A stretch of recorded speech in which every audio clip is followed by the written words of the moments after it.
नमस्कार, मैं जनमुक्ता शिवम गौतम। जिस बात को हम पिछले एक हफ्ते से कह रहे थे, आज वो पूरी तरीके से सच साबित हो गई है। महाराष्ट्र के मुख्यमंत्री के तौर पर देवेंद्र फडणवीस का नाम फाइनल हो गया है। इस बात को हम बार बार कह रहे थे और हमने इस पर 2 वीडियो भी बनाए थे और पहले ही स्पष्ट कर दिया था कि इस बात में कोई दो राय नहीं है कि देवेंद्र फडणवीस ही महायुति की तरफ से महाराष्ट्र के नए सीएम होंगे। और आज जो विधायक दल की बैठक हुई उसमें निर्विरोध रूप से देवेंद्र फडणवीस को भारतीय जनता पार्टी के विधायक दल का नेता चुन लिया गया। उसके बाद पूरी तरीके से ये बात स्पष्ट हो गई, नाम की घोषणा भी हो गई कि देवेंद्र फडणवीस अब कल यानी कि 5 दिसंबर को महाराष्ट्र के नए सीएम के तौर पर तीसरी बार शपथ लेने जा रहे हैं। पहली बार वो 2014 में मुख्यमंत्री बने थे। 2019 में हालांकि वो गठबंधन के नेता के तौर पर जीत कर आए थे, लेकिन उद्धव ठाकरे की जिद की वजह से और बाद में शरद पवार के धोखे की वजह से वो मुख्यमंत्री की शपथ लेने के बाद भी 80 घंटे के अंदर उन्हें इस्तीफा देना पड़ा था। उसके बाद उद्धव ठाकरे ने सरकार चलाई, फिर एकनाथ शिंदे ने बगावत की और उसके बाद एकनाथ शिंदे के नेतृत्व में जब सरकार बनी तो केंद्रीय नेतृत्व के कहने पर मुख्यमंत्री रहने के बावजूद देवेंद्र फडणवीस एक अनुशासित सिपाही के तौर पर उप मुख्यमंत्री का पद उन्होंने हासिल किया या ग्रहण किया। अब देवेंद्र मुख्यमंत्री बन गए हैं तीसरी बार और ये एक ऐतिहासिक माहौल है, क्योंकि इससे पहले महाराष्ट्र में कोई भी नेता 3 बार लगातार चुनाव नहीं जिता पाया। हालांकि उनकी सरकार नहीं बनी थी 2019 में, लेकिन वो गठबंधन के नेता थे और वही सरकार को जिताकर लाए थे।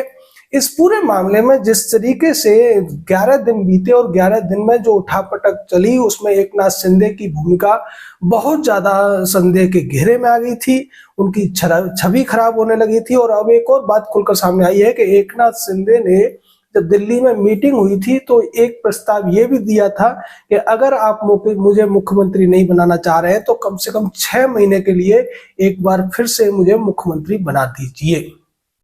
यही वजह थी कि बार बार एकनाथ शिंदे अपने गांव जा रहे थे, रूठने की बात कर रहे थे। हालांकि कह तो वो ये रहे थे कि केंद्रीय नेतृत्व जिस भी नेता के नाम पर मोहर लगाएगा वो उसको मुख्यमंत्री मान लेंगे, लेकिन जिस तरीके से मीडिया में खबरें चलवाई जा रही थी, कभी उनके बेटे का नाम उछाला जा रहा था, कभी कुछ बातें कही जा रही थी, तो इन सारी चीजों पर अब पूरी तरीके से विराम लग गया है। और अब देवा भाऊ यानी कि देवेंद्र फडणवीस, जिन्होंने विधानसभा चुनावों में एक हैं तो सेफ हैं और कटेंगे तो बटेंगे वाले 2 नारों को जिस अच्छी तरीके से बखूबी के साथ उन्होंने पूरे महाराष्ट्र में फैलाया और उसका पूरा साथ दिया था आरएसएस ने।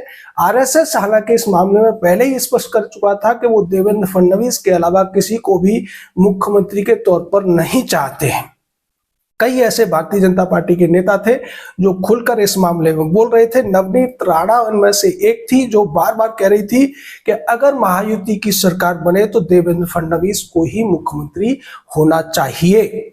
ऐसी बातें बार बार कही जा रही थी। हालांकि इन पर कुछ स्पष्टता नहीं थी, क्योंकि केंद्रीय नेतृत्व इस मामले में एक चुप्पी साधे हुए था। उसकी वजह यह थी कि वो सब एकनाथ शिंदे को यह समझाने की कोशिश कर रहे थे कि आपकी सीटें बहुत कम हैं, हमने आपको पिछली बार मुख्यमंत्री बनाया था, इसकी वजह थी, लेकिन इस बार जो आप जिद कर रहे हैं वो उचित नहीं है और गठबंधन के लिए भी और आपके लिए भी। ये बात बाद में देवेंद्र फडणवीस ने भी एकनाथ शिंदे को समझाई और उसके बाद उन्हें समझ में आ गया कि ज्यादा जिद करने से कुछ नहीं होगा। जो सरकार बनाने का काम है अब वो पूरा होने वाला है।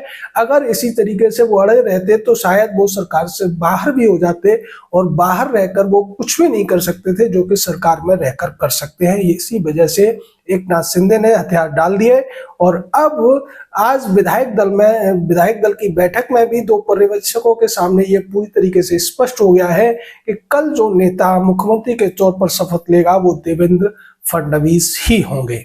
जय हिंद, जय भारत।